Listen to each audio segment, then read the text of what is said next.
नमस्कार दोस्तों, कैसे हैं आप? मैं हूं गौरव और ये है ट्रांसफॉर्मेशंस।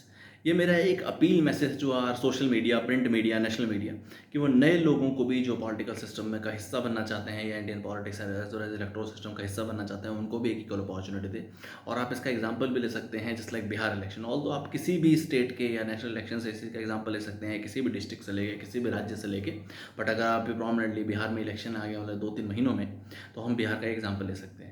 देखिए, बिहार में जितने भी फिलहाल पॉलिटिकल लीडर्स हैं, जिनको भी कवरेज दी जा रही है, जिनका भी एक तरीके से पॉडकास्ट लिया जा रहा है, इंटरव्यू लिया जा रहा है, या उनको नेशनल मीडिया में, प्रिंट मीडिया में, न्यूज़पेपर्स में, सोशल मीडिया में स्पेस दिया जा रहा है, वही गिने चुने लोग हैं, उनको ही बार बार एक तरीके से स्पेस मिल रहा है, उन्हीं की बातें सुनाई दे रही हैं। किसी भी नए इंसान को या किसी भी नए युवा को या किसी भी नए सिटीजन को या किसी भी नए व्यक्तित्व को कोई अपॉर्चुनिटी ही नहीं मिल पा रही है। ये कितनी बड़ी कमी है हमारे देश के एक तरीके से मीडिया की, जो कि फोर्थ पिलर ऑफ डेमोक्रेसी है, जो हमारा मीडिया है। और उनकी रिस्पॉन्सिबिलिटी भी है कि वो हर तरीके के विचारों को दिखाएं, भले ही वो विचार लोगों को पसंद हो ना पसंद हो। ये लोगों की सिर्फ और सिर्फ निजी उनका एक तरीके का डिसीजन है कि वो किस किस तरीके के इंसान को या किस पॉलिटिकल पार्टीज़ को या किन विचारों को, किस मैनिफेस्टो को, किस विज़न को अपॉर्चुनिटी देना चाहते हैं, या अपना नेतृत्व देना चाहते हैं, या अपना रिप्रेजेंटेटिव, अपना नुमाइंदा बनाना चाहते हैं अगले 5 साल के लिए अपने एरिया से। बट हर हर तरीके के विचारों को दिखाना और हर तरीके के विज़न को, हर तरीके के पर्सपेक्टिव को लोगों को दिखाना कि इसका ये विचार है या इसके विकास के लिए इस तरीके के विचार हैं, ये दिखाना इंडियन मीडिया का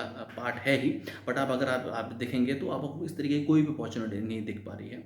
वही गिने चुने 4-5 लोग जो कई सालों से सत्ता में हैं, उन्हीं की ही बार बार एक तरीके से उनको व्यूअरशिप या उनके विचार या उनके इंटरव्यूज ही बार बार देखने को मिलते हैं हमें।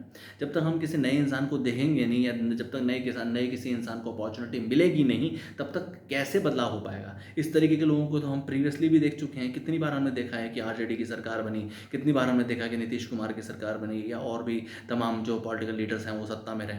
बार बार उसी तरीके के लोगों को अपॉर्चुनिटी देना, या एक इंसान को हटा के उसी इंसान को, और उसके बाद फिर उसके हटने के बाद वही प्रीवियस इंसान को अपॉर्चुनिटी मिल जाने से बदलाव तो नहीं आ पाएंगे। क्योंकि अगर बदलाव आना होता तो उनको जब पहले अपॉर्चुनिटी मिली थी तभी बदलाव आ जाते। तो जब तक आप किसी नए इंसान को अपॉर्चुनिटी नहीं देंगे, या किसी भी नए व्यक्तित्व को अपॉर्चुनिटी नहीं मिलेगी, या इक्वल अपॉर्चुनिटी नहीं मिलेगी, तब तक सिस्टम में चेंजेस कैसे हो पाएंगे? देखिए, ये इस चीज़ का इतिहास भी है। जब तक नए लोगों को अपॉर्चुनिटी नहीं मिली, तब तक सिस्टम में एक तरीके से फेज मैनर में चेंजेस या स्टेप वाइज मैनर में चेंजेस नहीं आ पाए। इस चीज़ को हमारे मीडिया सिस्टम को समझना बहुत ज़्यादा ज़रूरी है। और सिर्फ मीडिया सिस्टम ही है फिलहाल जो भारत की डेमोक्रेसी को, इंडिया की डेमोक्रेसी को सिर्फ और सिर्फ बचा सकता है, या जिस तरीके का डेमोक्रेसी का ताना बाना है उसको उस तरीके से रेगुलर इम्प्रोवाइज कर सकता है। अदरवाइज एक ही जैसे लोगों को अगर अपॉर्चुनिटी मिलती रहेगी तो सिस्टम में चेंजेस कैसे आ पाएंगे? सोचिए इस बारे में। जय हिंद, जय भारत।